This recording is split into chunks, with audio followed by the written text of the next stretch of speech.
Good morning dear students. Again I would like to welcome you all back to the history class, and the chapter which we are going to do today is again the Vijaynagar and the Bahamani kingdom. It's the continuation, chapter 6. Okay, and we finished with, in the previous class we finished with the Vijaynagar kingdom. Okay, that was the Hindu kingdom, and we did about the Krishna Deva Raya, the ruler who was a very powerful ruler, and this kingdom, it flourished a lot, it met a lot of development, and in each and every field there were a lot of development. And after Krishna Deva Raya, there were other rulers, but they were not as successful and as powerful like Krishna Deva Raya. So this kingdom was attacked by again the Bahamani kingdom.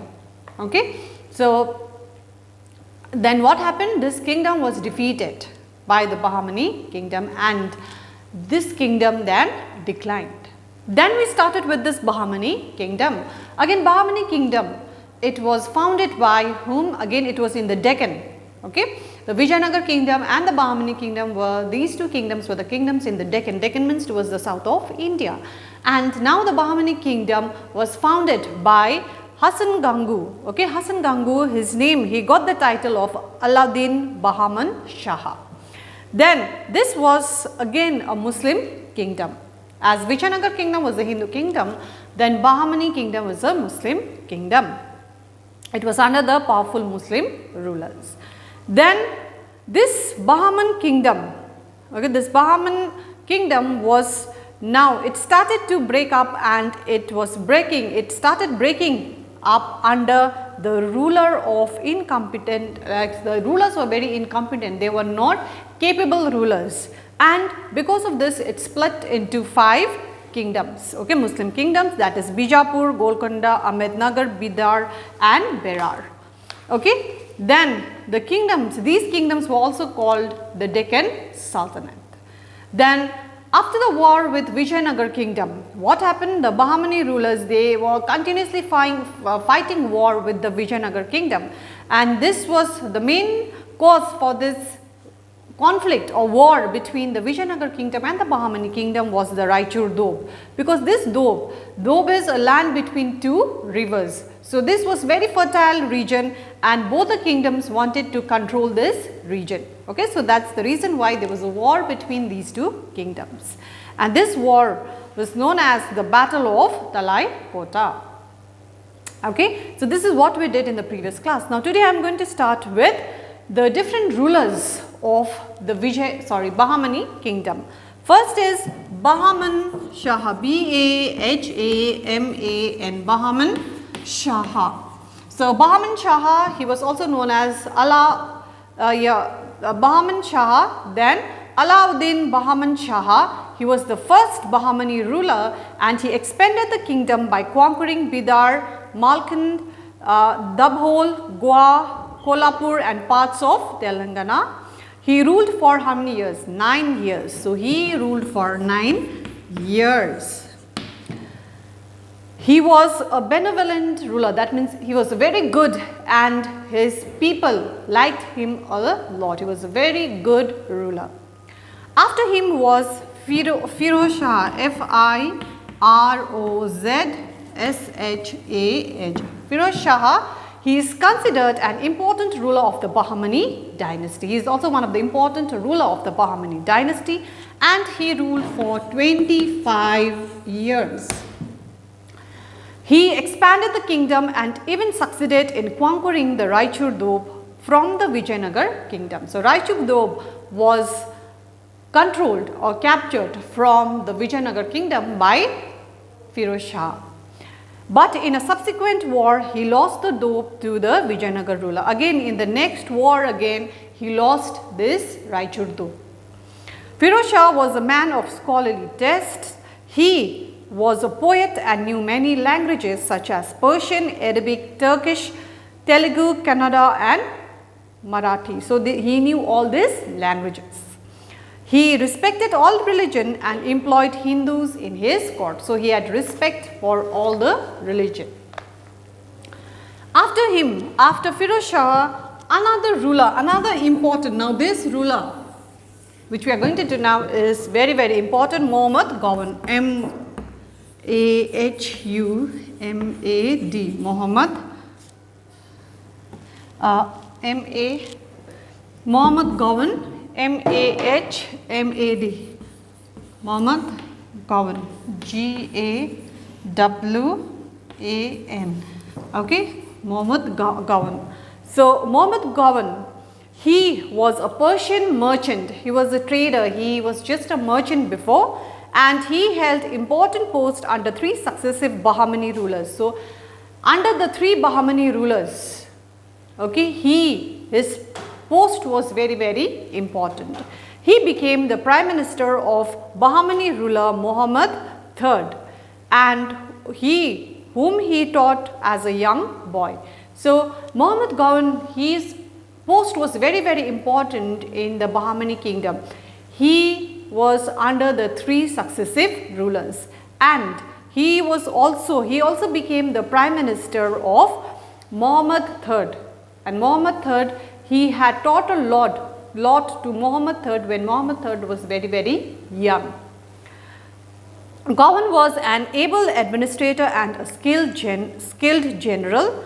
He strengthened the authority of the Bahmani rulers by curbing means by controlling the power of the nobles. So, he was very, very strong, and how he strengthened the authority of the Bahmani kingdom was by controlling the power of the nobles. He captured Goa, an important port from the Vijaynagar kingdom. So, he also captured Goa from the Vijaynagar kingdom. The capture of the Goa port boosted the overseas trade of the Bahamani kingdom. So, when Goa was captured, then the trade flourished. Okay, now the Bahamani kingdom started having trade with other countries as well.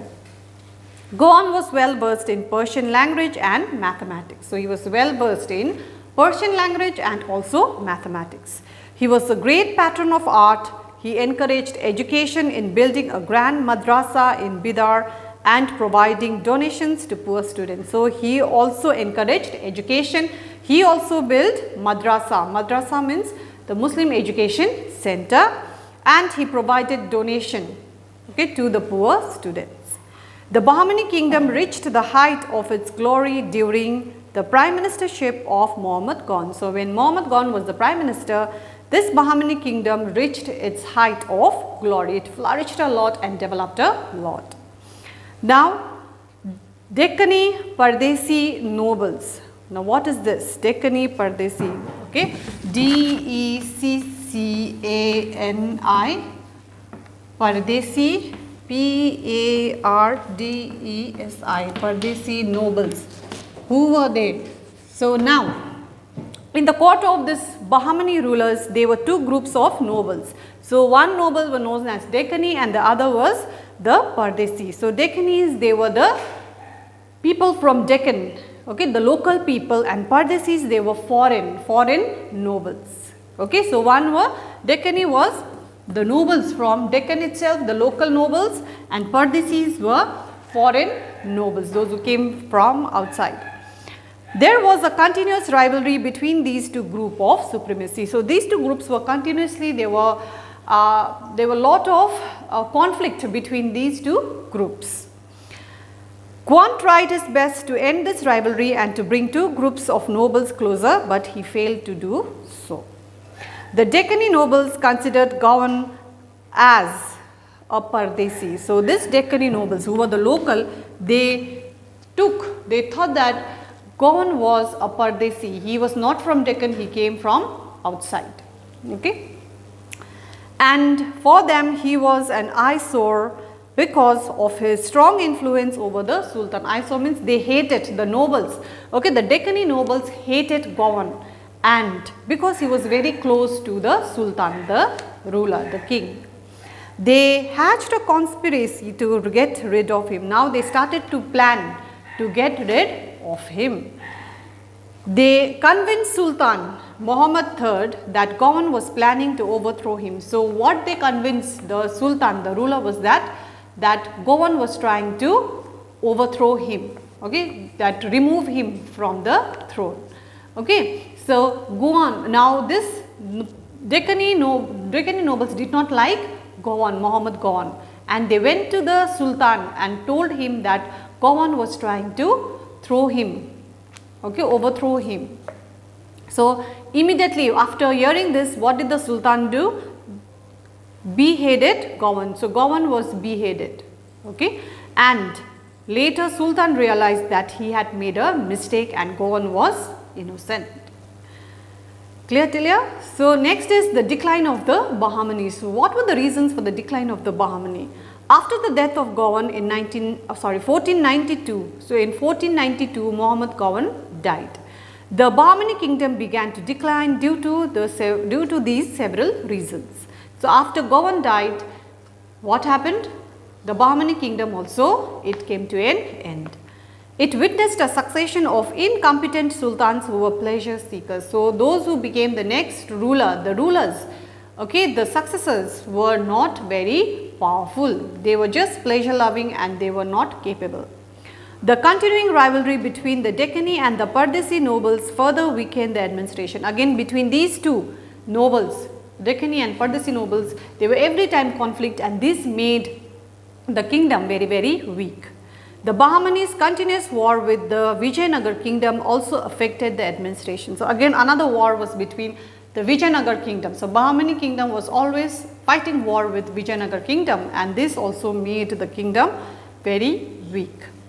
Within 50 years of Gawan's death, the Bahamani kingdom disintegrated into 5 kingdoms. So, after 50 years of Mohammed Gowan's death, this kingdom of Bahamani, this Bahamani kingdom, it was now divided into 5 kingdoms: Berar, Bidar, Bijapur, Ahmednagar and Golconda. Now, what was the administration? Not all Bahamani sultans wielded absolute power. So, all the Bahamani sultans, they did not control, okay, they did not have control, or they were not as powerful. Their authority depended on the strength of their army. So, their power depended on the strength of the army. If the army was powerful, the sultan also automatically became powerful. If the army was weak, the sultan also was weak. The sultans not having powerful armies were controlled by the nobles and the ulemas. So, if the army was not powerful, then who controlled the sultan was? All the powers of the sultan was controlled by the nobles and the ulemas. Again, ulemas are religious, let us say religious teachers. Like in Hindu religion, we have the Brahmins. The wazir, that is prime minister, headed the administration at the center. So, prime minister was the head of the administration. Wazir like Mohammed Govan, with their progressive policies, took the Bahamani kingdom to its height of glory. So, one of the best example is Mohammed Govan. He was the wazir, he was the prime minister, and when he was the prime minister, Bahamani kingdom flourished and developed a lot. Mohammed Govan carried out many administrative reforms. So, Mohammed Govan, he came up with lot of administrative reforms. He divided the Bahamani kingdom into 8 provinces. So, Bahamani kingdom was divided into 8 provinces, and these provinces were called Taraf, T-A-R-A-F, T-A-R-A-F. Okay, the provinces were called Taraf. Each Taraf was headed by a governor. So, in each Taraf there was a governor, and these governors were called Tarafdar. Okay, T-A-R-A-F-D-A-R, Tarafdar. The governors maintained their own armies and provided soldiers to the kings in times of war. So, what did these governors do? They maintained their own armies and they provided soldiers to the kings during the war. They were given jagir. So, jagir means land was provided to those kings for their services. And Gawan also improved the land revenue system. The land revenue or land tax system was also improved by Gawan. In each province, a large part of land was set aside for generating revenue for the sultan. So, in each of the province, there was a large part of land which was just kept aside, and from that the revenue for the sultan was generated. Okay. So, this way he made lot of progress and development in the Bahamani kingdom. Okay, now the next is art and architecture. The Bahamani Sultan contributed to the advancement of art and learning in India. So, even in the field of art and architecture, the Bahamani kingdom had developed a lot. They built impressive mosques, palaces, madrasas and libraries. Persian and Arabic was the court language. And Urdu also flourished in the Bahamani kingdom. So, Persian language, Arabic language was the court language and Urdu also was used. Among the notable architectural work of Bahamani kingdom, the Jama Masjid of Gul Barak, Chand Minar of Daulatabad and the madrasas built by Mohammed Govan at Bidar. These were some of the architectural work. The first Bahamani ruler, Alauddin Bahman Shah, also fortified the Gul Barga fort with a deep moat. Okay, what is moat? Moat, again, it is a deep wide channel or trench around the fort which is filled. Okay, the fort is there, okay, like this a fort is there, and all around the fort there is a trench which is all around the fort and it is filled with water, so that the enemies could not enter inside the fort. So, it is surrounded by water, this fort, so that the enemies could not enter inside this fort. Okay. And he also built massive walls, big walls in front of the fort, so that the enemies could not enter easily. The Gol Gumbaz of Bijapur, which was built by the successors of the Bahamani kingdom, had also many features of the Bahamani architectural style. Okay. So, this Gol Gumbaz of Bijapur, if you can see the picture here, this is the Gol Gumbaz. It also has lot of architectural features.